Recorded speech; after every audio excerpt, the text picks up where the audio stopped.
12 de julio de 1562 se produce en Mani, en Yucatán, una suerte de auto de fe, como solía ser la Inquisición española, en este caso contra los ídolos y los códices del pueblo maya de Yucatán.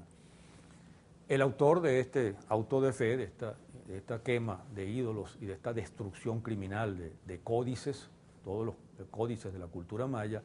es el fraile Diego de Landa. Diego de Landa es un inquisidor, un típico fraile de la conquista, un inquisidor que se dedicó fundamentalmente a cristianizar por la fuerza a el pueblo maya de Yucatán y que fundamentalmente lo que hizo fue perseguirlos, despreciarlos, hacerlos quemar vivos en muchas oportunidades para imponer a sangre y fuego el cristianismo y erradicar lo que él consideraba una religión demoníaca, que era la religión de los mayas. Diego de Landa había nacido en 1524 en España, había sido monje franciscano en un convento en Toledo y finalmente pasó a España en 1549, siendo muy joven, y fue enviado a Yucatán. Y estuvo 30 años prácticamente en Yucatán, ejerciendo sus funciones pues, de jefe espiritual y de inquisidor, de perseguidor de indios, hasta que murió allí. En 1572 llegó a ser obispo de Yucatán y murió en 1579. Landa, todos los años que pasó en Yucatán los pasó fundamentalmente, sobre todo los primeros años, persiguiendo a sangre y fuego a los mayas de la cultura maya, tratando de cristianizar a los mayas, de erradicar por completo esa religión, y él repetía constantemente, y lo escribió varias veces, que esa religión era un instrumento del demonio, que esa religión era demoníaca y que había que erradicarla por completo a sangre y fuego. Y una de las obras maestras pues, de esta persecución de la cultura maya, de esta destrucción de la cultura maya, fue este auto de fe que tuvo lugar un día como hoy, de 1562. En ese auto de fe, Landa había recopilado antes todo lo que pudo de ídolos mayas y particularmente lo más terrible de códices mayas, de textos componentes de la cultura maya, expresión pues de la cultura maya. Esos textos fueron entonces reunidos en una pira a la manera hitleriana y quemados. Fueron quemados un día como hoy de 1562. Diego de Landa dice, justamente comentando ese hecho, que era realmente hermoso pues, ver cómo esos textos demoníacos eran incinerados, eran quemados, se destruían, y cómo los indios además lloraban viendo cómo se les destruían sus componentes religiosos y sus componentes culturales. Este fue pues una obra maestra de destrucción cultural llevada a cabo por este personaje llamado Diego de Landa.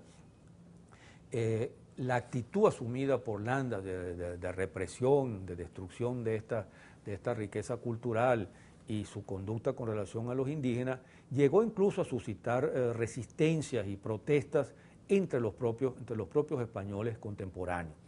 Y una de las cosas que ocurrió fue justamente que, producto de estas protestas, Diego de Landa tuvo que acudir a España a tratar de justificar su conducta ante el rey Felipe II. Siendo Felipe II como era, un personaje tan intolerante como él, tan obseso con el cristianismo, con la superioridad cristiana, no es muy difícil, no es mucho lo que tuvo que hacer para justificarse, y regresó entonces a Yucatán. Pero sin embargo hay que decir algo, de alguna manera, así sea indirectamente, a favor de Diego de Landa, porque ocurrió que a pesar de que Diego de Landa quemó prácticamente todos los códices mayas, es posible que haya guardado algunos de esos códices. Y en todo caso, es importante señalar que la cultura maya no desapareció, por supuesto, por la quema de esos ídolos y de esos códices. A pesar de la represión, a pesar de las persecuciones, los mayas siguieron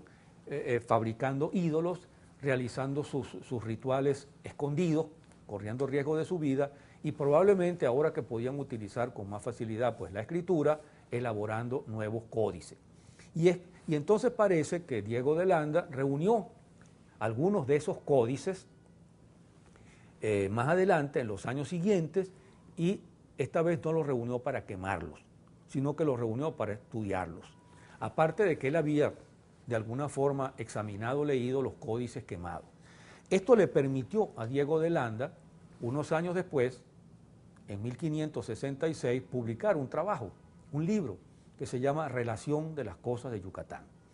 Y ese libro contiene justamente una información extraordinaria sobre la cultura maya, sobre la escritura maya, sobre el calendario maya, sobre la forma de contar de los mayas, y entonces ese libro se convirtió justamente en la primera y la principal fuente de referencia para estudiar la cultura maya.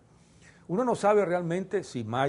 Diego de Landa justamente modificó sus posiciones a través de esta nueva revisión de la cultura maya, que es lo que se expresa en el libro, o si su proyecto secreto era destruir todos los textos para que su texto fuera el único texto, el texto referencial, pero el hecho es que las cosas quedaron así.